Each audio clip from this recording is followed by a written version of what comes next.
Et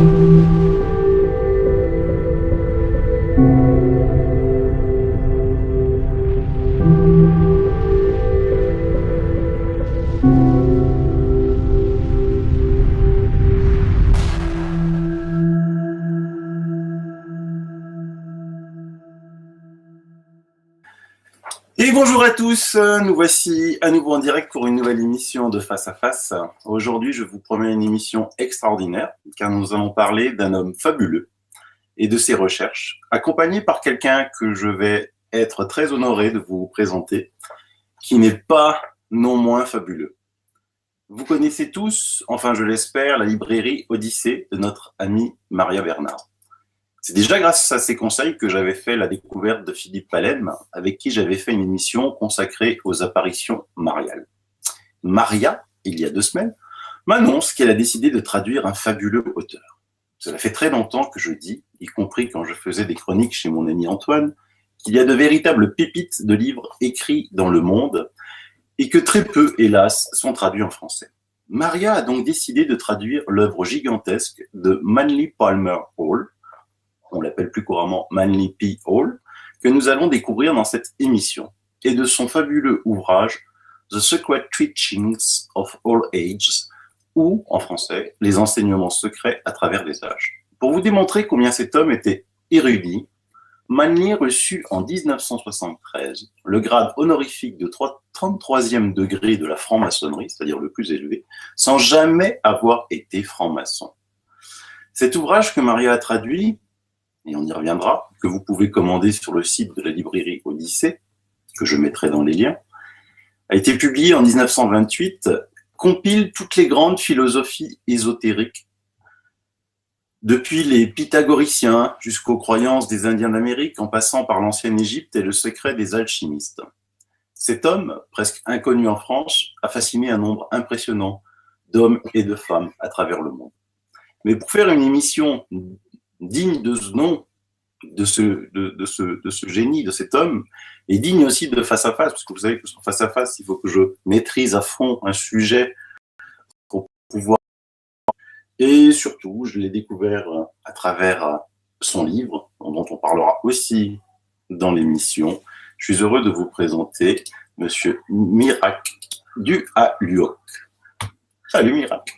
Salut Silvano, bonjour à tous. Merci, c'est très gentil pour la présentation. Mais je t'en prie, c'est tout à ton honneur. Alors, tu peux nous parler un peu de toi, parce que toi, tu as quand même un parcours un petit peu atypique. Tu étais dans la finance. Oui, il y a longtemps, j'ai changé depuis. C'est vrai que quand j'étais jeune, j'avais pas vraiment de passion particulière. Et comme j'étais bon en maths, je me suis orienté vers les classes préparatoires. Et puis ensuite une école de commerce et la finance, puisque j'étais bon en maths. Et très rapidement, après avoir fini mes études, que j'ai poussé jusqu'à un MBA en finance et le CFA, qui est un premier examen d'économie et de finance, j'ai commencé à travailler à Paris, dans une petite boîte de finance. Et très rapidement, j'ai déchanté par rapport à mon choix de carrière que j'avais pris un petit peu sans trop réfléchir, parce que j'avais un peu suivi la tendance de l'époque. Il n'y avait pas eu encore la grosse crise financière. Donc, beaucoup de gens, c'était finance ou marketing dans le domaine où moi j'étais. Et en fait, quand j'ai commencé à travailler, je me suis rendu compte que j'étais en train de dédier ma vie à un système qui a pour but d'enrichir les plus riches et d'appauvrir les plus pauvres. Alors ça, c'est quand même un peu dommage quand on est là pour créer, pour faire plein de belles choses, de dédier le potentiel de sa vie à ça. Pour moi, ça m'a bloqué immédiatement. Et puis en plus, non seulement la finalité de ma vie, elle était pas bonne, mais en plus, le quotidien, il était complètement déprimant, parce que quand on travaille dans la finance, ce qu'il faut, c'est être au courant de ce qui se passe dans les médias, dans l'économie. Et généralement, qu'est-ce que ça veut dire? Ça veut dire des informations sur telle entreprise qui a licencié 3000 salariés, telle entreprise qui a délocalisé, telle entreprise qui a augmenté ses profits en réduisant les salaires, etc. Et nous, dans le monde de la finance, on est censé se réjouir de ces choses-là, évidemment, parce que ça fait monter les profits des actionnaires. Donc moi, je me suis dit non, c'est pas possible, et j'ai décidé de complètement abandonner cette filière-là. Et je suis reparti dans d'autres études, en fait, dans le tourisme. Et je suis parti au Canada, à Montréal plus précisément. Et j'ai repris des études dans le tourisme. Et puis, en fait, à cette époque-là, comme je me suis rendu compte que je m'étais trompé vraiment sur un truc important de la vie, c'est la carrière. Et c'est vrai qu'en France, on n'a pas tellement l'habitude de changer de carrière comme on le fait beaucoup plus facilement en Amérique du Nord ou dans les pays anglo-saxons. Ça m'a mis une certaine humilité par rapport à moi, par rapport à mes croyances. Et à cette époque-là, j'ai commencé à m'intéresser beaucoup au développement personnel. J'ai lu beaucoup de livres de développement personnel, j'ai appliqué pas mal de choses dans ma propre vie. Et puis, j'ai comme ça progressivement changé et pendant plusieurs années ensuite. Mais le point important là-dedans, là où je voulais en venir, c'est que grâce à en fait, cette réalisation que j'ai faite par rapport à mon choix de vie qui finalement n'était pas bon, je me suis rendu compte que j'étais pas infaillible. C'est-à-dire que sur un truc qui était pour moi évident quand j'avais 20 ans, c'est-à-dire que la finance, c'est la seule voie unique et raisonnable pour les gens honnêtes, et bien finalement, je me suis aperçu que c'était complètement faux. Et je me suis dit, si je me suis trompé un jour sur une chose pour laquelle j'étais prêt à mettre ma main coupée, qui me dit que je ne me trompe pas sur d'autres choses plus importantes, notamment la spiritualité. Parce que moi, j'ai grandi en France dans une famille athée. Donc, mes deux parents étaient athées, de cultures différentes, mais j'ai toujours été éduqué dans une conception, sans la conception de Dieu, Dieu n'existe pas, etc. Et en plus, voilà, j'ai fait des études scientifiques, je suis très, très cartésien. Et donc, la question de Dieu, pour moi, elle était en fait, mais s'il y a Dieu, s'il existe une intelligence supérieure, eh ben, il va bien me le prouver. Alors, je me suis dit, on va voir, avant de décider une opinion, d'avoir une opinion ferme, je reste ouvert à voir ce qui peut se passer. Et à partir du moment où j'ai fait cette démarche-là, ma vie, elle a vraiment changé parce qu'il s'est passé énormément de choses, des synchronicités, comme Jung l'appelle, des hasards, des mystères on ne peut pas l'expliquer par le hasard, justement. C'était des choses qui, pour moi, me touchaient directement et ça m'a ouvert. Au départ, j'utilisais pas le mot Dieu parce que, par exemple, Dieu, il y avait tellement de connotations à ce mot-là que j'utilisais la magie, l'univers, etc. Et puis, petit à petit, tout ce cheminement-là, il m'a amené à m'intéresser beaucoup plus à ces questions-là, à la spiritualité, mais épuré de tout bigotisme, de tout dogmatisme. Et c'est comme ça que par mes recherches, je suis arrivé à écouter beaucoup de conférences, à lire pas mal de livres. Et ça m'a beaucoup aidé dans mon cheminement personnel. Et c'est comme ça que m'est venue l'idée en fait de faire des traductions, de traduire des auteurs que je trouvais vraiment fascinants, qui pouvaient aider beaucoup au développement personnel. Et en fait, ça a commencé avec Alan Watts, qui est aussi un personnage très intéressant. Je trouvais que en l'écoutant, ça mettait des compréhensions très claires dans ma tête, comme si c'était déjà des choses que j'avais déjà en moi, mais le fait de l'entendre de la part de quelqu'un, ça débloquait ces choses en moi. Et je me suis dit, ça marchera sur n'importe qui prend le temps d'écouter. Mais c'est pas évident de retranscrire une notion qui a été expliquée pendant 1 heure par un personnage très éduqué dans une conversation. Alors je me suis dit, le mieux, c'est de faire une traduction. Et comme ça, je peux donner la traduction directement en français à des gens, mes proches, les gens que ça intéresse. Et puis, comme ça, j'ai commencé avec Alan Watts et ensuite Manny Hall, dont tu as très bien présenté, qui est un personnage fascinant, on va y revenir. Et en même temps de ce processus de traduction, au départ, c'était une idée, je n'avais pas encore commencé, m'était venue aussi l'idée d'écrire. À un moment donné, j'ai commencé à m'intéresser. J'ai toujours aimé écrire des lettres. En fait, quand j'ai rencontré ma femme, qui à l'époque n'était que ma copine, on s'écrivait beaucoup de lettres, parce qu'elle vivait au Canada, moi je vivais en France. On a eu une relation à longue distance pendant 1 an et demi, et on s'écrivait des lettres, comme l'époque romantique. Et donc, voilà, j'ai beaucoup aimé écrire, et ça m'a poussé vers ça. Et en fait, on est parti à un moment donné pour un changement de vie. On est parti pour 6 mois en Amérique latine pour apprendre l'espagnol, apprendre la culture de l'Amérique latine et aussi vivre une expérience d'une retraite chamanique pendant le voyage. Donc c'était vraiment un voyage assez complet. Et pendant ce voyage-là, au tout début du voyage, en fait, c'est une synchronicité assez forte que j'aime bien raconter et je vais la raconter pour illustrer justement ce que j'appelle par les magies de la vie. Les signes qu'il faut savoir écouter. En fait, juste après qu'on ait quitté Montréal, parce qu'en fait, on partait de Montréal, on arrivait à Paris, et ensuite, on allait faire le voyage. Dans l'avion, qui était en fait notre lune de miel finalement, juste après notre mariage. Dans l'avion, on était assis côte à côte, et puis on avait le choix de 300 films. Dans les avions, maintenant, on a des écrans, et puis on peut regarder toutes sortes de films. Et en fait, on a choisi de regarder L'Avare de Molière, avec De Funès, parce que j'ai toujours aimé De Funès, moi. Et ma femme, qui est russe et canadienne, bon, elle n'a pas la culture française autant que nous, et donc je voulais lui faire découvrir. En fait, on a regardé tous les deux, hein. Chacun on a appuyé en même temps play sur notre petit écran pour regarder le film. Et puis, quand on est arrivé en France, on est arrivé dans la maison de mes parents, et en fait, et donc j'ai voulu lui lire aussi une fable de La Fontaine. Donc j'ai pris le bouquin et je lui ai lu une fable de La Fontaine. Le lendemain, on est allé se promener à Paris, on allait voir des amis, et il se trouve que j'avais jamais visité le cimetière du Père-Lachaise à Paris. Et on s'est dit, tiens, on va aller visiter ce cimetière parce que c'est un cimetière connu, il y a beaucoup de gens connus qui sont enterrés dans ce cimetière. On le savait, mais on n'est pas rentré dans la porte d'entrée principale où il y a une espèce de carte qui montre où sont enterrées les tombes, une double tombe en fait, deux tombes identiques. Mais plus tard, ça a éveillé quelque chose, quoi. C'était pas par hasard. On a choisi Molière, j'ai choisi La Fontaine dans tous ses livres, dans tous ses films. Je tombe sur eux. Et donc voilà, la graine a été plantée. Et puis, après, pendant le voyage, après de nombreuses réflexions, j'ai écrit un blog qui m'a aussi permis de m'habituer à écrire mes idées, à réfléchir aussi, parce que pendant le voyage, on a le temps de faire de l'introspection, d'écouter pas mal de choses, de réfléchir.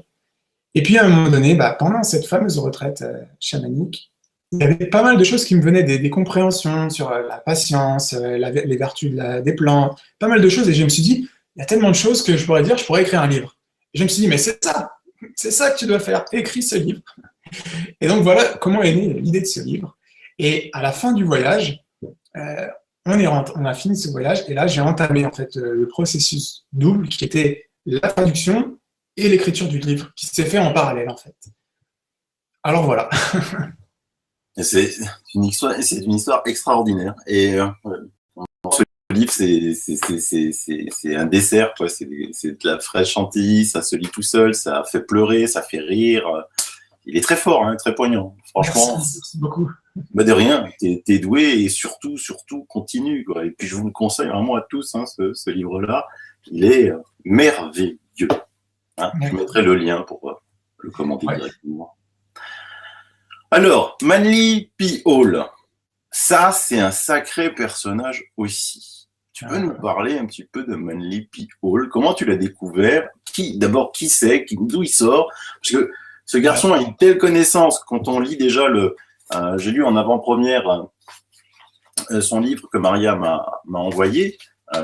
La traduction, déjà, je me suis dit, oulala, mais comment elle a fait pour traduire ça, quoi? C'est-à-dire que c'est d'une complexité à traduire fantastique. Et là, on voit l'histoire, mais l'histoire vraiment pointue, des noms. C'est hallucinant. Ouais, chapeau à la traductrice, parce que c'est vrai que c'est un ouvrage assez exceptionnel. Tu l'as bien présenté tout à l'heure. Je vais rajouter quelques éléments aussi. Manuel, c'est un monument, hein, dans l'histoire, parce que c'est quelqu'un presque unique. Il a vécu pratiquement tout le XXe siècle. Il est né en 1901 et il est mort en 1990. Et en fait, il a passé pratiquement toute sa vie à enseigner à travers plus de 8000 conférences. Et je dis 8000, c'est un chiffre qui est même énorme. C'est pratiquement 4 à 5 conférences par semaine pendant 70 ans. Je ne sais pas si tu te rends compte. Donc c'est énorme. Il a écrit plus de 50 livres, notamment ce fameux livre, Les enseignements secrets de tous les âges, qui en fait, c'est le livre qui lui a permis d'être connu quand il a commencé. C'est ce qui l'a vraiment propulsé. Et puis après, plein d'autres livres sur toutes sortes de sujets, et puis des centaines d'articles.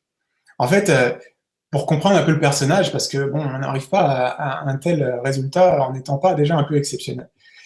En fait, il a eu une jeunesse assez atypique. Il est né au Canada, c'est un Canadien, Et quand il avait 3 ans, son père a quitté la famille et sa mère est partie travailler dans les mines du Nord au Canada. Et il s'est retrouvé avec sa grand-mère qui s'est occupée de lui, qui avait, elle, 45 ans.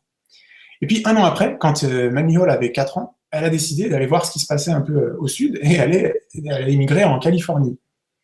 Et à cette époque-là, le petit Manny Hall, il était déjà très brillant, parce qu'on considère pratiquement un autiste, puisque avant de rentrer à l'école, il lisait déjà du Victor Hugo, et c'est lui qui faisait la comptabilité de sa grand-mère. Donc déjà, ça nous donne une indication. Ensuite, bah, sa grand-mère, elle a beaucoup voyagé en Californie, elle a déménagé tout le temps, donc une jeunesse assez mouvementée. Et puis, à l'âge de 13 ans, sa grand-mère est décédée. Et donc, il s'est retrouvé un petit peu livré à lui-même. Il voyait de temps en temps sa mère, mais il était un petit peu livré à lui-même. Alors, il est parti sur la côte Est. Et donc, il a vécu certaines expériences. Et puis, un point important qui est assez intéressant, c'est que il a commencé à Wall Street, en fait. Il a travaillé à Wall Street, mais au niveau entrée de niveau, c'est-à-dire, c'était pas le gros trader, quoi. Il a commencé parce qu'évidemment, il y avait beaucoup de travail à New York dans la finance. Et en fait, ce qui s'est passé, c'est que quelques temps après qu'il ait commencé à travailler, il y avait un vieux monsieur qui travaillait dans l'entreprise depuis 47 ans. Et quand il est mort, ce monsieur, un mois après, plus personne ne parlait de lui, on l'avait complètement oublié. Et ça l'a beaucoup marqué, Manny Hall. Il ne voulait pas vivre une vie comme ça, où tu dédies 47 ans de ta vie à une entreprise, et puis ensuite, on n'a aucune gratitude, on t'a complètement oublié. Et donc, il a complètement quitté, il a abandonné, et il est reparti sur la côte ouest, en fait. Et ce qu'il faut savoir aussi, c'est qu'à l'époque, donc là, on est au début des années 1920, 1925, enfin 1920 plutôt, sur la côte Est, c'était plutôt le côté conservateur des États-Unis, establishment. Alors que la côte Ouest, c'était beaucoup plus dynamique, c'était la nouveauté, il y avait du pétrole, il y avait des oranges, et puis il y avait une effervescence donc, économique, et aussi une effervescence spirituelle. C'est ça qui est intéressant. Il y avait beaucoup de groupes différents, que ce soit les Rosicruciens, les Théosophes, les francs-maçons, les Védantins, les chrétiens, toutes sortes de groupes qui construisaient des temples, des ashrams, des églises. Et donc, il y avait vraiment un gros intérêt à la spiritualité, mais aussi un intérêt beaucoup tourné sur la nouveauté. C'est-à-dire qu'on considérait à l'époque que tout ce qui venait du passé, c'était un peu ringard. Nous, maintenant, ce qu'on voulait, c'était de la nouveauté, des choses qui venaient de l'Inde, parce que ça commençait. À l'époque, le yoga, on ne connaissait pas trop. Mais il y avait quelques personnages qui étaient déjà arrivés aux États-Unis pour propager justement le message du yoga. Et lui, Manly Hall, à contrario, ce qu'il disait, c'était que c'est plutôt dans la recherche, dans la sagesse ancienne, dans les connaissances anciennes qu'on va trouver notre richesse. Et lui, donc, il est allé à contrario. Et c'est comme ça qu'il a toujours été passionné par la spiritualité, l'ésotérisme, le mysticisme, les textes anciens, les mystères, etc. Et il a commencé par prêcher progressivement. En fait, il faut savoir que aussi aux États-Unis, c'est un pays protestant, et contrairement aux pays catholiques, bon, bah, protestant, comme le nom l'indique, on est beaucoup plus libre par rapport à la façon dont on interprète les connaissances religieuses. Et c'est pour ça qu'aux États-Unis, il y a plein d'églises assez indépendantes où la personnalité du prêcheur elle a une très forte influence comparativement à la France, où si tu vas d'une église à l'autre, bah, ça va être généralement le même prêche qui va être donné parce que ça vient de Rome, quoi. Donc voilà la différence. Et donc, il avait sa petite congrégation, comme ça, en Californie, et il donnait évidemment beaucoup de conférences, et puis c'était un personnage très charismatique, qui était assez grand, pratiquement 1,90 m, et qui était capable de synthétiser des notions assez complexes et de convaincre les gens assez facilement. Et dans sa congrégation, en fait, il y avait 2 femmes, qui étaient une mère et sa fille, et la mère était une veuve d'un riche magnat du pétrole.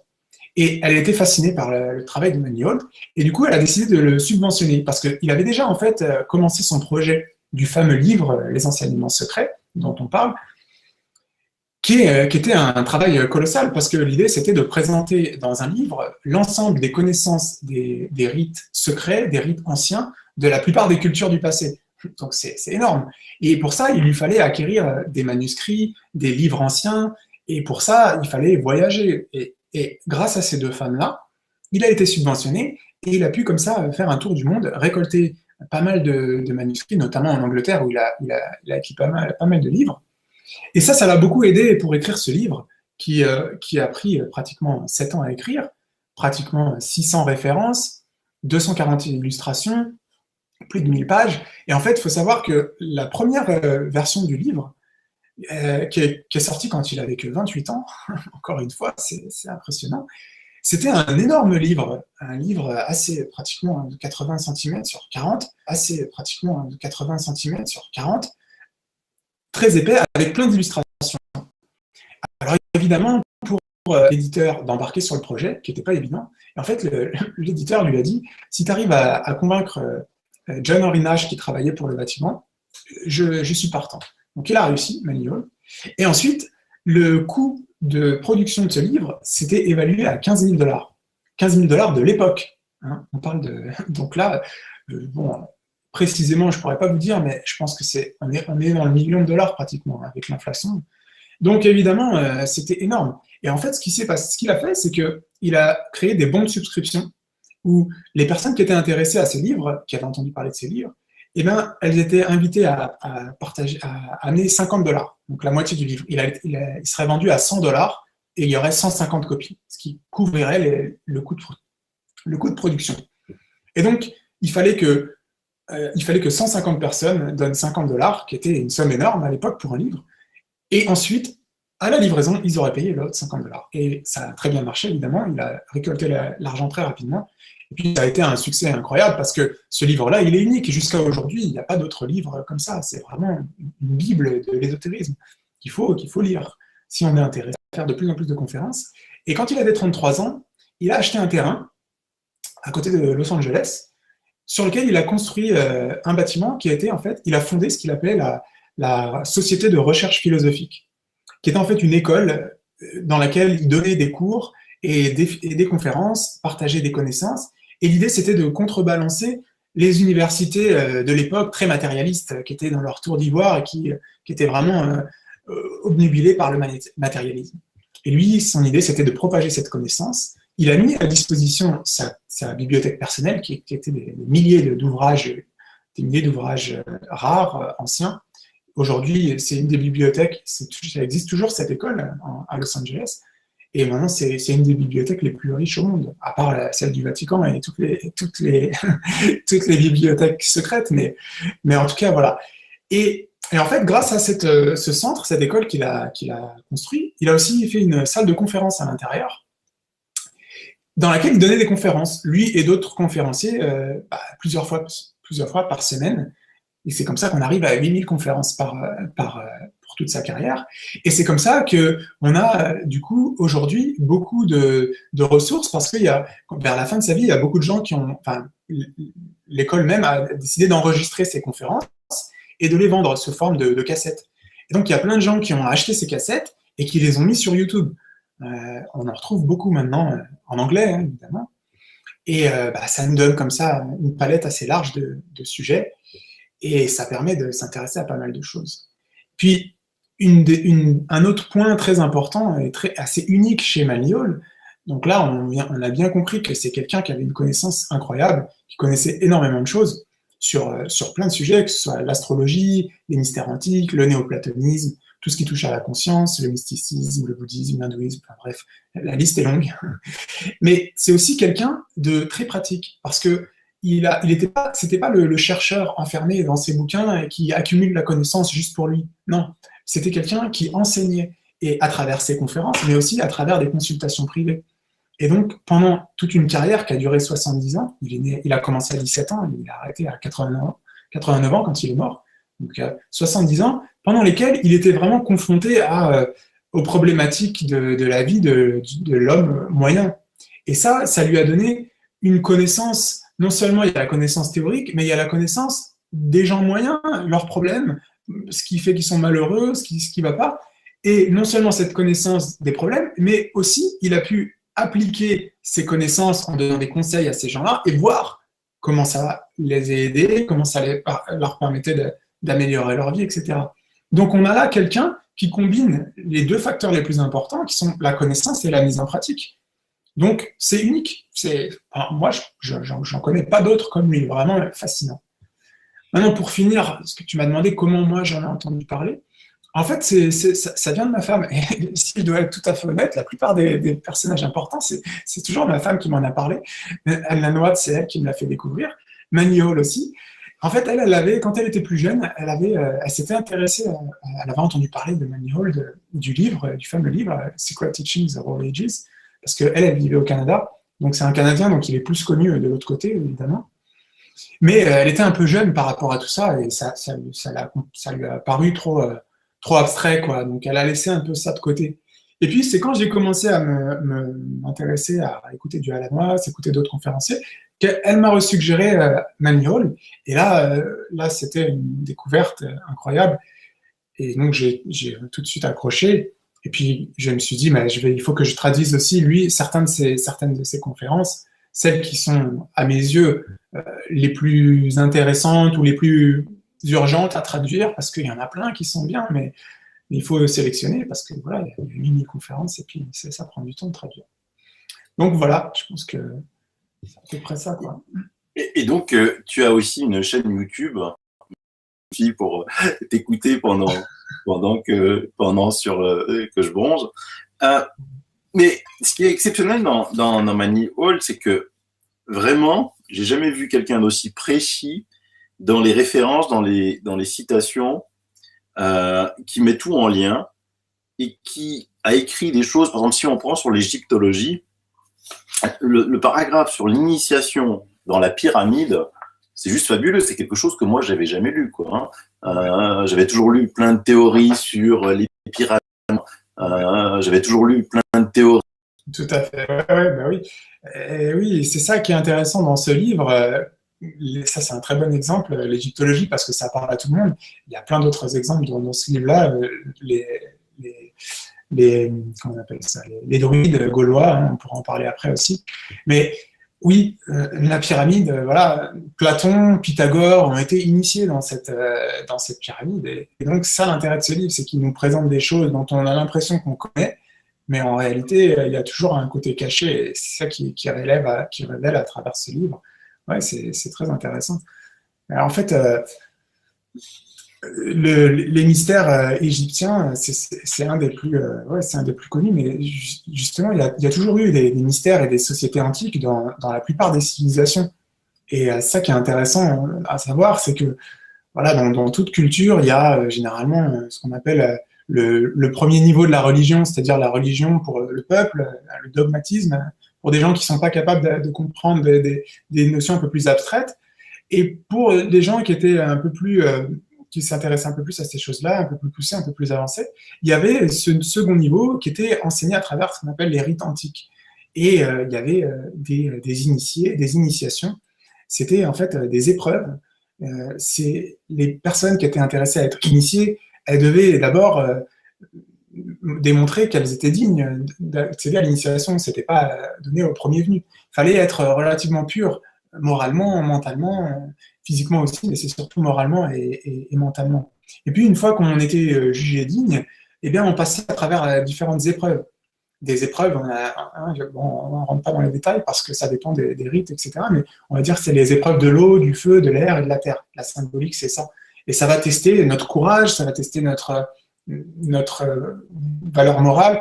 Et puis, une fois qu'on a démontré qu'on était digne, de recevoir l'enseignement supérieur, eh ben, il y avait les grands prêtres, les adeptes qui étaient dans la pyramide et qui enseignaient des choses beaucoup plus avancées sur la métaphysique, sur d'où on vient, où on va, la divinité, toutes ces choses-là.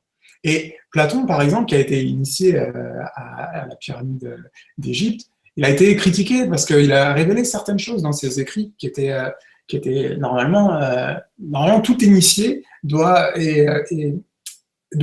conserver le secret, il doit pas divulguer. Et donc voilà, Platon. Mais c'est pareil, Platon, on semble le connaître parce qu'on l'apprend même à l'école. On nous fait même lire La République. Mais moi, j'ai pas le souvenir qu'on nous ait fait étudier le passage du dernier livre de La République où il explique très bien la réincarnation, Platon. Alors évidemment, il y a un peu la mythologie grecque là-dedans, mais c'est quand même la notion de la réincarnation et elle n'est pas enseignée. Donc il y a toujours un décalage entre ce qu'on nous apprend à l'école, dans dans la réalité un peu plus cachée des choses, bah, on apprend des réalités un peu différentes. C'est ça l'intérêt de ce genre de livre. Mais oui, de toute façon, à l'école, on apprend le politiquement correct, comme on dit, et puis surtout pas des sujets comme la réincarnation. Non, Mais ce passage sur les pyramides a été vraiment fabuleux, mais effectivement, tu as raison, hein. Le passage sur les Celtes, les druides, ouh là là, oui. ça fait un choc aussi, hein, parce que je m'attendais pas à une telle connaissance. Là aussi, tu vois, on parlait des druides, je pensais que c'était quand même assez limité aux plantes, mais pas du tout, quoi. Ouais, c'est pour ça que ça nous concerne directement hein, en France, parce que là, c'est nos ancêtres, quoi, les Gaulois. Et oui.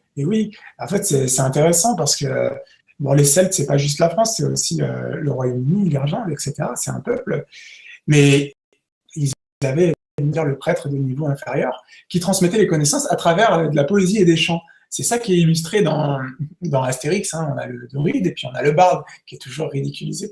Mais il y avait ça, il y avait cette notion de la connaissance sacrée, elle était maintenue dans les vers, dans les chants.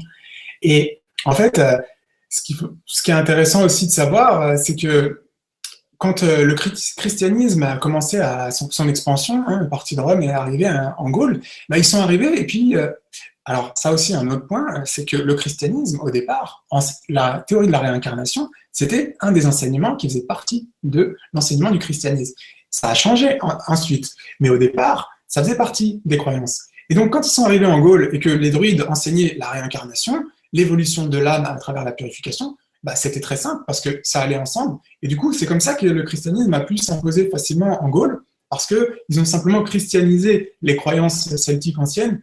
Il y avait à l'époque des divinités locales qui ont été renommées par des saints. La Gaule était devenue chrétienne. Ensuite, des ténèbres, l'invasion barbare, et là, la civilisation s'écroule. Et entre-temps, il y a eu des conciles dans l'Église pour interdire la doctrine de la réincarnation. Ça s'est arrivé au VIe siècle.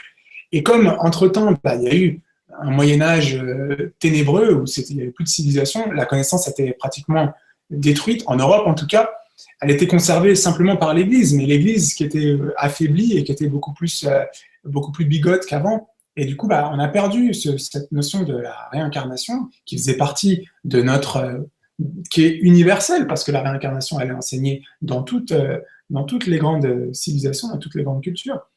Mais on l'a perdu de cette manière-là et on est coupé de notre héritage, non seulement l'héritage chrétien, puisque sa source, il y avait le christianisme, mais aussi de notre héritage gaulois, puisque les enseignements, c'était la réincarnation et la purification. Mais assez extraordinaire dans le passé. On va même parler de secrets alchimiques comme l'immortalité, comme la maîtrise des réincarnations. Et alors, à ton avis, tu penses que nous, on perd tout ça, ou c'est justement ce cercle d'initiés qui continue à rester entre lui et qui ne veut surtout pas que tout ça se diffuse? Je pense qu'il y a deux tendances, en fait. Il y a une tendance qui est la tendance matérialisatrice, qui date pas d'aujourd'hui, qui est on va vers une société beaucoup plus de consumériste, l'abrutissement des masses par la consommation, il n'y a pas de Dieu, le Dieu c'est l'argent, et ça c'est pas nouveau, mais j'ai l'impression c'est quand même on est dans une époque où ça devient de plus en plus grave par rapport de ce point de vue-là, les banques, la finance, toutes ces choses-là, l'emprise sur les médias, il y a vraiment une guerre une guerre sur le mental de la population. On leur fait croire tout un tas de plein de choses, et évidemment un peuple qui a aucune spiritualité, pour qui le seul Dieu c'est l'argent, il est beaucoup plus facile de le dominer. Donc c'est pour ça qu'il y a cette influence qui est très forte de maintenir les gens dans le divertissement absolu. On s'intéresse pas à toutes ces choses-là. Donc dans un sens, on est en train de le perdre. Ça c'est une tendance. Mais il y a aussi une autre tendance, et il y a beaucoup de gens qui se réveillent de nos jours, en France aussi, même si la France est toujours un petit peu en retard par rapport à ces choses-là, mais il y a l'éveil de la conscience, c'est des choses connues 15 ans avant. Donc ça commence à évoluer. Ensuite, j'ai dit deux, mais finalement il y a peut-être trois tendances. C'est que dans certains livres, dans certains auteurs, certains courants, notamment la théosophie, il y a justement l'affirmation très claire que certaines de ces connaissances sacrées, qui étaient initiatiques, qui étaient réservées à une élite, elles ont été divulguées en partie, à travers notamment la théosophie. Il y a Elena Blavatsky, dont il parle dans le livre, hein, dans les parties, pas dans la première partie, mais dans d'autres parties, qui a écrit un livre, alors là c'est encore autre chose, hein, la doctrine secrète, à 2500 pages, c'est encore plus complexe, mais disons que elle a créé un mouvement qui s'appelle la théosophie. Et la théosophie, c'est un mouvement qui vise à réenseigner la sagesse antique, c'est-à-dire l'essence de toutes les religions. Parce que toute religion, quand on enlève le bagage culturel, parce qu'évidemment chaque culture a ses pratiques, ses coutumes, et du coup la religion ne peut pas être uniforme dans tous les peuples du monde. Mais à l'intérieur, il y a une essence. L'essence, c'est ce qu'on appelle la sagesse antique. Et cette connaissance-là, dont la réincarnation et la loi du karma sont les deux gros piliers, et ben, cette connaissance-là, elles sont retransmises. Donc je pense que ça revient, et il va y avoir vraiment une sorte de division, entre guillemets, entre aucune éthique et qui ne sont pas éclairés, et puis des gens qui décident que ça suffit, il faut que je sois en contrôle de ma propre vie, de mes propres pensées, et c'est moi qui décide ce que j'ai envie de croire, ce que j'ai envie de savoir, et ça passe par un travail, acquérir de la connaissance, lire des livres, écouter des choses, réfléchir en fait, se poser des questions, parce qu'après, la vérité, elle n'a pas qu'un seul visage, il y a mille visages, mais l'important c'est d'aller chercher la vérité en allant voir différentes sources. Maniol, c'est une très bonne source, mais il y en a plein d'autres. Mais après, ce qui est intéressant aussi, un point que je voulais aborder avec Maniol, c'est que justement, dans cette quête de connaissances, un des problèmes qu'on peut avoir quand on démarre, et finalement toute la vie, mais c'est la question de l'autorité en fait. C'est-à-dire, quelle autorité, quel crédit accorder à une personne? Parce qu'il y a des gens qui racontent toutes sortes de choses, ils peuvent le dire de manière très éloquente, mais c'est pas forcément la vérité. Alors, le meilleur moyen, bon, déjà, il faut toujours savoir que l'autorité, elle vient de celle qu'on leur donne, parce que finalement, c'est nous qui décidons est-ce que cette personne, elle est crédible ou pas. Ça, c'est un premier point à retenir. Puis le deuxième, c'est d'aller voir cette personne, essayer de voir quelle est sa crédibilité, qu'est-ce qu'elle a fait, qu'est-ce qu'elle a fait de sa vie, quel était son objectif, est-ce qu'elle était tournée vers le culte de la personne ou vers l'enseignement? Est-ce qu'elle était tournée vers à devenir un millionnaire ou est-ce qu'elle était intéressée à transmettre les connaissances? Et bien là, dans le cas de Maniol, on a quand même un excellent exemple parce que 8000 conférences, 50 livres, des centaines d'articles. Donc c'est quelqu'un, son intention directe, c'était d'enseigner, de transmettre ces connaissances-là. Et vraiment, on peut y aller, je dirais, pratiquement les yeux fermés, parce que c'est quelqu'un d'une très grande éthique et qui, en plus, insiste énormément sur le côté rationnel. Comme tu as dit, il explique très bien les choses et il insiste sur le côté rationnel. Et ça aussi, c'est un point important, c'est que on a tendance parfois à considérer que être rationnel, ça veut dire être athée. Et puis, être irrationnel, c'est croire en Dieu. Mais ce n'est pas du tout le cas. Parce que être rationnel, c'est simplement confronter à des informations, les évaluer et considérer si elles sont cohérentes entre elles et si elles sont cohérentes envers mes propres connaissances.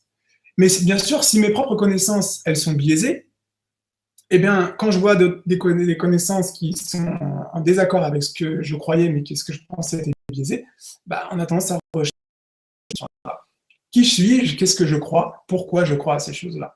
Et puis, quand on fait ce travail-là, on va débroussailler, enlever pas mal de choses. Et à partir de ce moment-là, quand on a enlevé certaines choses, en plus, on a fait de la place. Et quand on a fait de la place, eh bien, on peut s'intéresser, lire des nouvelles choses, et on va apprendre pas mal de choses. Et on va comprendre des nouvelles choses qui vont nous aider à évoluer, à élargir nos horizons.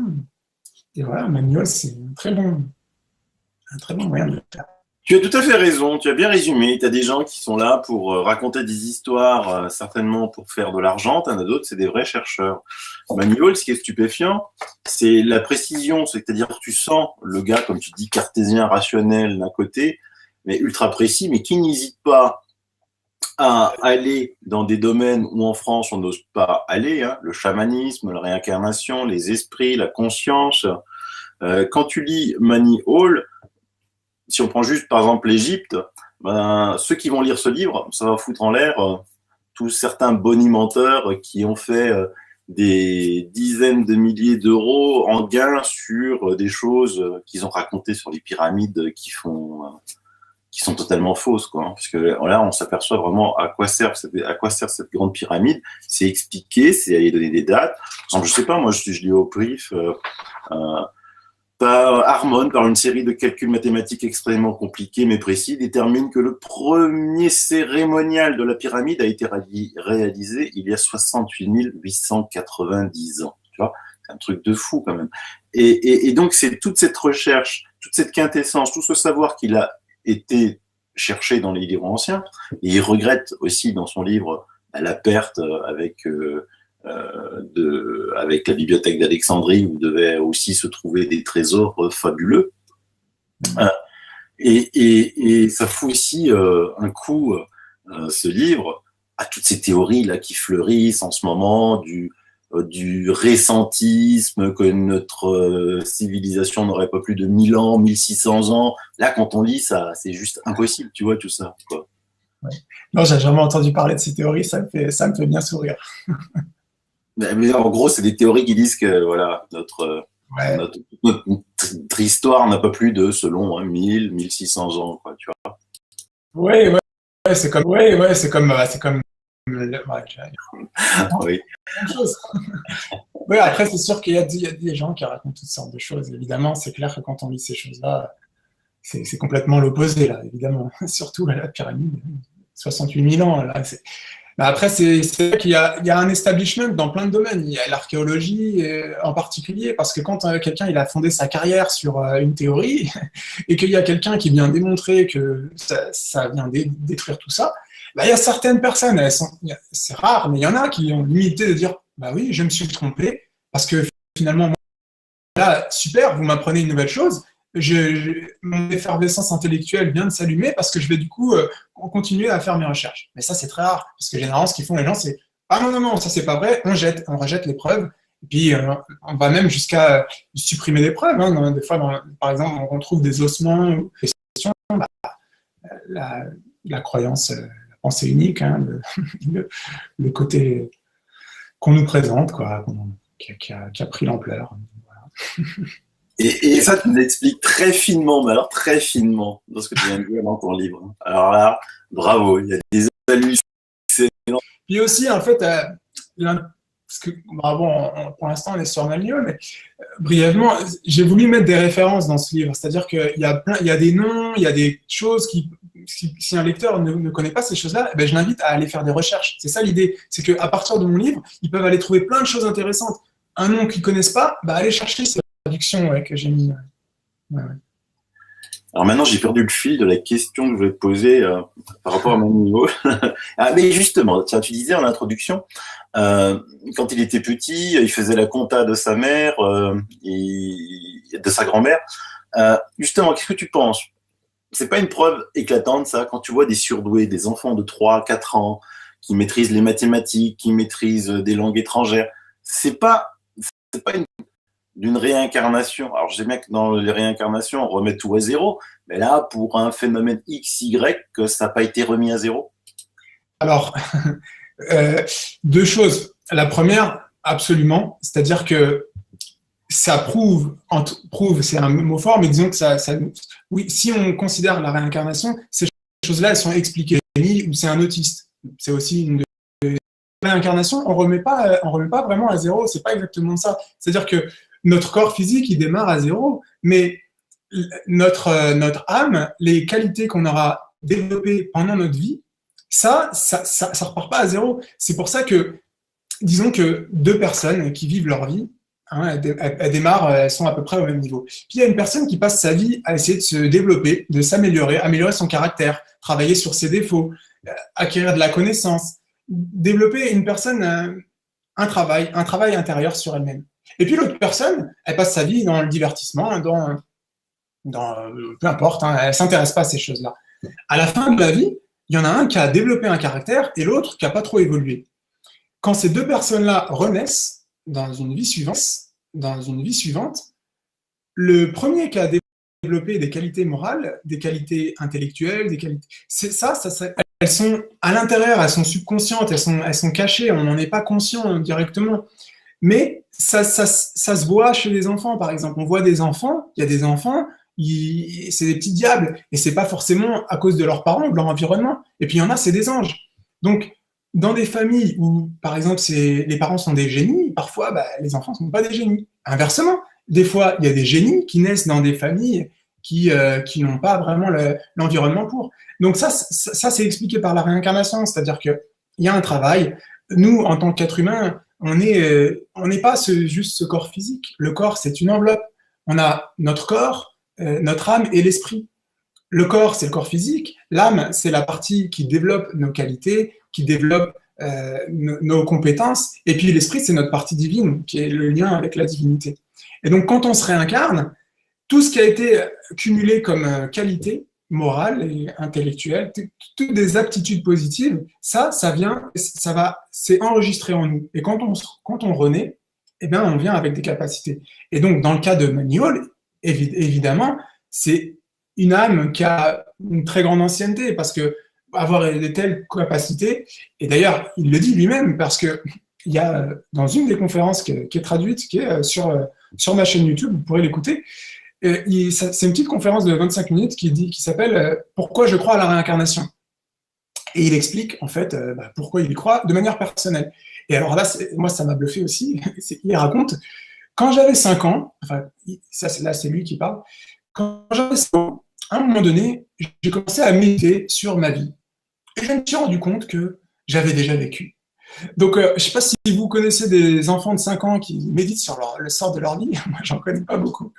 Ben lui, oui, à 5 ans, il méditait. Alors après, on pourra toujours dire, oui, mais c'est ce qu'il dit, c'est réveillé, que voilà, j'ai déjà vécu avant.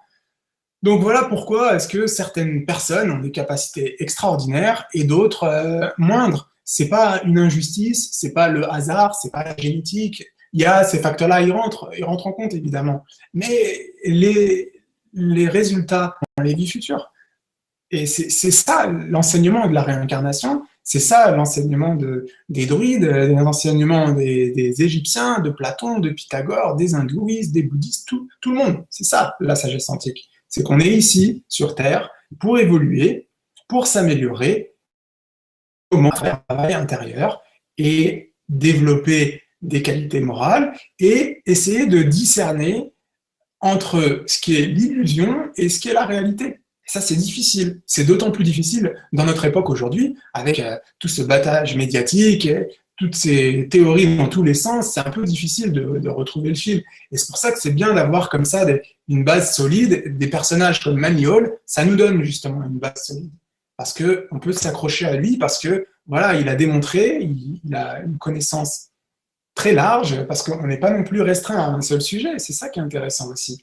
Il y a l'égyptologie, mais il y a aussi la kabbale, il y a le bouddhisme, l'hindouisme, toutes sortes de cultures. Et on voit que quand on décortique ces choses-là, on voit qu'on retrouve la même chose. Présenté évidemment avec le bagage culturel d'une culture à l'autre, mais c'est la même chose. Et donc ça renforce notre croyance dans le fait que tout ce qu'ils disent, c'est ça la réalité.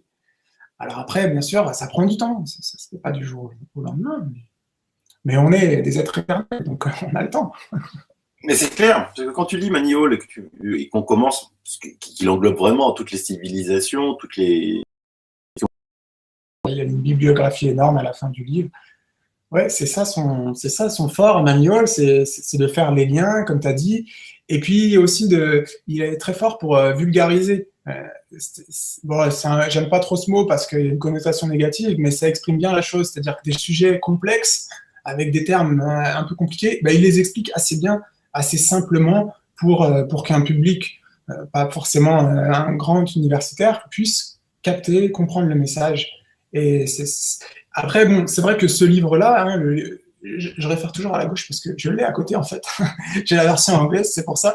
Mais ce livre-là, il y a beaucoup de références, etc. Mais dans ces conférences, il y a des choses qui sont beaucoup plus accessibles. Et ça aussi, faut pas se décourager si on trouve que c'est un petit peu trop littéraire, surtout au départ, dans les premiers chapitres où il parle vraiment de tous les philosophes. Là, ça fait comme un résumé, ça c'est un petit peu beaucoup d'informations. Après, ça devient beaucoup plus clair, l'égyptologie, comme tu as dit. Et puis après, voilà, il faut aller écouter des conférences de lui. Pour ceux qui parlent anglais, il y a des centaines de conférences disponibles. Il y en a quelques-unes sur mon site en français. Donc, voilà. Mais moi, Maria, elle va le faire je crois, en 3 ou 4 livres, hein, parce que comme tu l'as Ouais, montré, tu peux le ouais, remontrer là. Il fait combien de pages? Tu peux le ouais, remontrer à la caméra, ton livre? ouais, ben, en tout, il fait.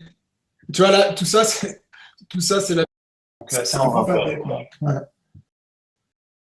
ouais. Euh, et dans le tien aussi, hein, il y a quand même pas mal d'enseignements dans le tien, parce que j'ai adoré l'histoire sur le lac Baïkal.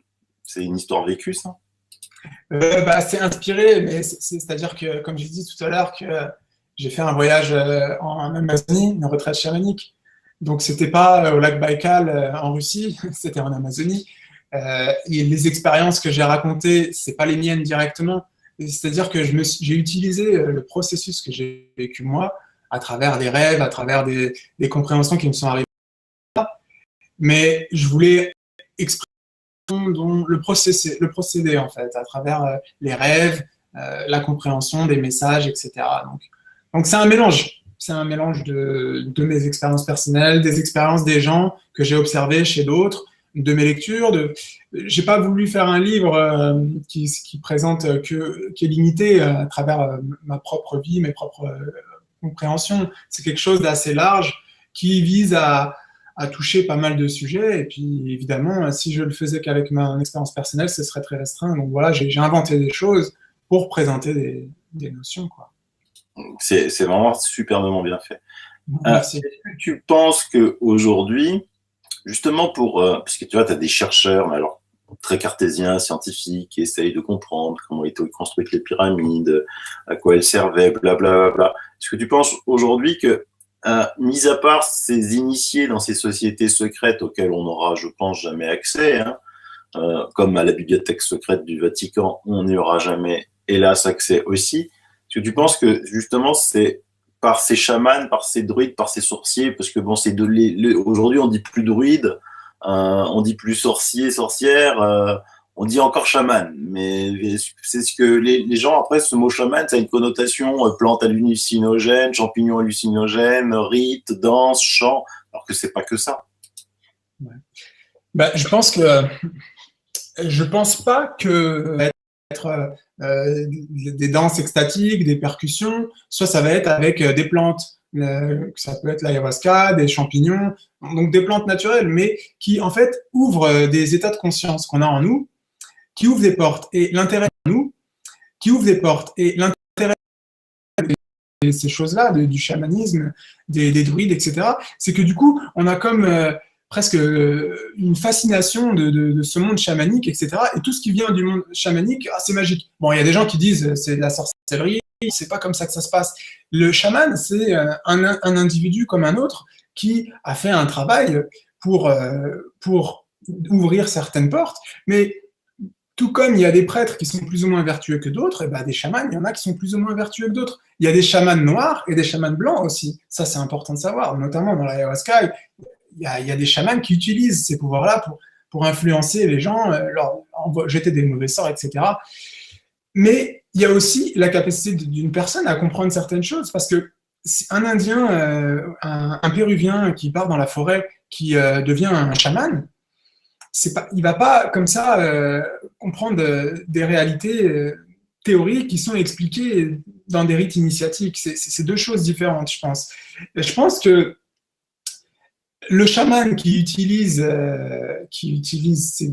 ses pouvoirs, entre guillemets, pour aller accéder à des connaissances, peut-être, mais généralement, c'est plutôt utilisé pour soigner des gens en ouvrant des portails et en les aidant à se reconnecter à eux-mêmes. Dans le cas de l'ayahuasca, le chaman, c'est un facilitateur, c'est-à-dire qu'il donne une boisson qui est composée à base de deux plantes, qui sont l'ayahuasca et la chacruna, qui, à l'intérieur de ces plantes, contiennent une molécule qui est la DMT. Et en fait, la DMT, c'est une molécule qu'on sécrète naturellement quand on rêve, quand on naît et quand on meurt. Mais cette molécule, puisqu'on la sécrète naturellement, on ne peut pas l'absorber directement, en fait. Et c'est pour ça que le breuvage de l'ayahuasca, il mélange de plantes qui font en sorte que la molécule de la DMT, elle n'est pas désintégrée quand on la boit. Et elle dure plus longtemps. Ce qui fait que la DMT peut agir sur notre cerveau pendant quelques heures. Et on ouvre du coup un portail. Parce que j'ai dit, la DMT, c'est lié à la naissance, à la mort et au rêve. Donc forcément, c'est lié à quelque chose qui est dans d'autres dimensions. On ouvre ce portail-là, il y a plein de choses. Parce que dans d'autres dimensions, il y a d'autres êtres, il y a d'autres énergies qui peuvent nous affecter. Et le rôle du chaman, c'est de protéger la personne pendant cette expérience-là, moralement et émotionnellement. Mais au-delà de ça, le chaman, il ne va pas t'enseigner la vie, il va pas t'enseigner ce que tu devrais savoir. C'est à toi de faire ce travail-là. Et puis, la plan sortir des choses qui sont enfouies en nous, en fait, c'est une forme de psychothérapie accélérée. On peut arriver au même travail par d'autres méthodes, la psychothérapie. C'est-à-dire que quand on était enfant, quand on était jeune, on a vécu des traumatismes, on a vécu des expériences qui nous ont marqués, qui ont fait en sorte que on va agir maintenant adulte d'une certaine manière parce qu'on a été bloqué, blessé, choqué, etc. Eh bien, l'idée de la psychothérapie, c'est d'aller revivre. Ça se fait aussi par l'hypnose, hein, sans aucune substance. Par l'hypnose, on peut retrouver notre état quand on était enfant, revivre ces traumatismes-là d'un point de vue adulte et s'en libérer, les dégager. Et du coup, ensuite, on est beaucoup plus serein parce que ces blocages-là qui ont fait en sorte qu'on s'est cristallisé autour de certaines peurs ou certains blocages, eh ben, on a créé comme ça une forme des masques de personnalité qui, en fait, cachent notre vraie essence. Et l'idée, c'est d'aller déconstruire ces masques-là pour aller vraiment à l'essence de qui on est. Et ces masques-là, quand on n'en est pas conscient, parce que des fois, c'est des choses qui remontent il y a 20 ans, 15 ans, 30 ans, 50 ans même. Et ces choses-là, on n'en est pas conscient, mais elles ont une influence sur nous. Et donc, l'intérêt de faire un travail sur soi, que ce soit par la méditation, l'hypnose, le chamanisme, la psychothérapie, c'est d'aller chercher ces choses qui nous ont bloqués et les ressortir. Ça, c'est la valeur du chamanisme. Après, le druidisme, c'est différent parce que les druides, ils avaient aussi la connaissance, l'enseignement théorique. Un chaman, après, il y a différents chamans aussi. Il y a des chamans qui enseignent théoriquement, mais principalement, le chaman, le but, c'est de faciliter le lien entre des dimensions avec la personne. Il n'y a pas un enseignement théorique de certaines choses. Sauf si on passe du temps avec le chaman et qu'on l'interroge sur ce qu'il sait, ce qu'il connaît, etc., quoi. C'est superment bien résumé. Et puis surtout, les blessures de la petite enfance sont quelque chose qu'on devrait se pencher un petit peu plus pour beaucoup de personnes. Parce qu'effectivement, on pense que c'est passé et qu'il n'y a plus rien à faire. Mais non, tu as raison. Ça reste en nous, ces blessures-là. Et quand tu lis toute l'œuvre de Manny Hall, et donc tu vois la puissance de toutes ces quand même sociétés secrètes maintenant, tout ce savoir chez alors les francs-maçons. Il ne faut pas croire que tous les francs-maçons, parce que chacun autour de vous, vous avez des amis francs-maçons, comme vous avez compris, il y a des grades dans la franc-maçonnerie. Honnêtement, avant d'arriver, je pense, à un très très haut grade, faut pas considérer votre ami franc-maçon qui est au premier, septième, huitième grade, tout qui est méchant, pas du tout. Faut pas tout mélanger. Par contre, aujourd'hui, ta vision du monde actuel par rapport à ces sociétés, à ces sociétés secrètes, à ces clans, à ces rites, tu la vois comment, toi? Alors, la société secrète, comme tout, il y a deux pôles, parce qu'on en parle, on le sait, qui sont négatives, c'est-à-dire les élites financières, le groupe Bilderberg Group, si quelqu'un a déjà entendu parler de ça. Voilà, ça, c'est des sociétés qui sont secrètes dans le sens où elles se réunissent en secret, et on ne sait pas ce qu'elles font, mais elles ne sont pas secrètes puisqu'on sait qu'il existe. Avant, il y avait un rapport officiel et public de ce dont ils avaient parlé dans le Bilderberg Group. Ensuite, ça a été arrêté. Donc ça, c'est des sociétés secrètes. Ensuite, il y a des sociétés encore d'autres qui sont des sociétés qui sont... après, moi, je ne suis pas franc-maçon, hein, et puis j'appartiens à aucune société secrète. Donc, ce que je présente là, c'est juste mon opinion personnelle. Il ne faut pas le prendre comme une vérité, quoi. C'est juste ce que j'en pense. Eh ben, il y a aussi des sociétés qui ont des mauvaises intentions. Maintenant, il y a aussi des sociétés secrètes qui travaillent pour le bien, pour l'avancement de l'humanité. Et c'est ça qui est intéressant à savoir, et je pense que c'est vers ça qu'il faut se tourner tout simplement, en sachant que de toute façon, ma vision personnelle de la chose, c'est que nous sommes ici pour évoluer, on est des êtres éternels qui font partie de la divinité, on est indestructible. Maintenant, si on se laisse guider vers le négatif, c'est sûr que notre vie elle va être un peu plus difficile. Mais on peut aussi se diriger vers la lumière, vers les sociétés secrètes blanches qui visent à faire évoluer la société à travers la spiritualité, la pensée, etc. Et la réponse franche par rapport à ça, c'est qu'elles existent encore aujourd'hui et elles travaillent. Maintenant, c'est vrai que c'est un peu plus compliqué à comprendre parce qu'il y a différentes dimensions, il y a des gens qui travaillent dans d'autres dimensions, après ça paraît un peu fantastique, mais le monde astral existe, ces fraternités-là, elles existent, elles travaillent sur ces plans-là. Et puis après, toute personne qui s'intéresse à l'hindouisme va en savoir un peu plus sur les yogis, leurs pouvoirs et ces espèces de ces sociétés secrètes qui sont dans l'Himalaya, qui sont là pour avancer. Donc elles existent, elles font leur travail, et même si au niveau matériel, jour au jour, on a l'impression que c'est la catastrophe, et c'est vrai que la société aujourd'hui, elle est quand même pas très réjouissante, de plus en plus d'inégalités, l'information est difficile à acquérir, la vie est plus difficile pour la classe moyenne, mais il faut savoir aussi que ça fait partie de l'expérience et qu'on va évoluer et que les choses ne peuvent que s'améliorer et qu'il y a ces fraternités-là, ces êtres qui sont évolués, ce sont des êtres qui en fait ont fait ce travail-là dans des époques passées, qui ont atteint un niveau supérieur qui leur permet d'aider. Et ils sont là, ils nous aident, on le sent pas forcément, mais si on veut être conscient de ces êtres-là, eh ben, il faut travailler sur soi-même, apprendre de la connaissance, se purifier, apprendre à contrôler son esprit. Et peu à peu, ces choses-là, elles vont nous apparaître, elles vont arriver. On va tomber sur un bouquin, on va tomber sur un documentaire, on va tomber sur un film, on va comprendre des choses comme ça, et petit à petit, on va voir que oui. D'accord. Je voyais que derrière chez toi, derrière, tu as un tableau, là, ça rejoint un petit peu tous les dessins. Une dimension relativement large à travers un symbole. Et donc, l'importance des symboles, c'est d'éveiller certaines choses qui sont en nous, des choses subconscientes, à travers juste une image. Notamment, par exemple, je sais pas si on prend un exemple du livre. Le symbole du cercle, c'est le symbole de la divinité, puisque tout est rentré dans le cercle. Donc, je vais pas... Patrick, j'aimerais bien aussi en parler avec toi. Oui, il y en a d'autres avec plaisir. Puis une dernière chose par rapport au livre, donc si vous allez voir sur ma chaîne YouTube, vous verrez une présentation un peu plus détaillée du livre. Mais je voulais dire aussi que ce livre, en fait, je le donne gratuitement en version numérique. Donc là, ce qu'on voit ici, c'est la version papier. Vous pouvez l'acheter sur Amazon. Mais si vous n'avez pas les moyens ou si vous voulez juste... T'es trop sympa. C'est magnifique, c'est bien. Ouais, comme je disais dans la vidéo, c'est-à-dire qu'on est aussi rentré dans l'ère du partage de nos jours. Beaucoup de gens ils donnent leur travail gratuitement, que ce soit la musique, des vidéos, du temps. Comme toi, toutes tes vidéos, c'est du temps, tu le fais gratuitement.